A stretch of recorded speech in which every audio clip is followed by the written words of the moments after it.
You ask Tiger to solve. This deals with linear equations with one unknown. The final result is x equals 17 over 2. Let's solve it step by step. Simplify the expression. Convert the integer into a fraction. Combine the fractions.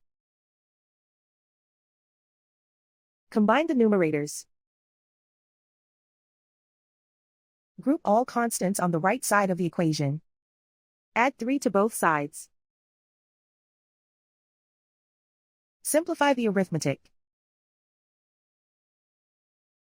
Convert the integer into a fraction. Combine the fractions. Combine the numerators.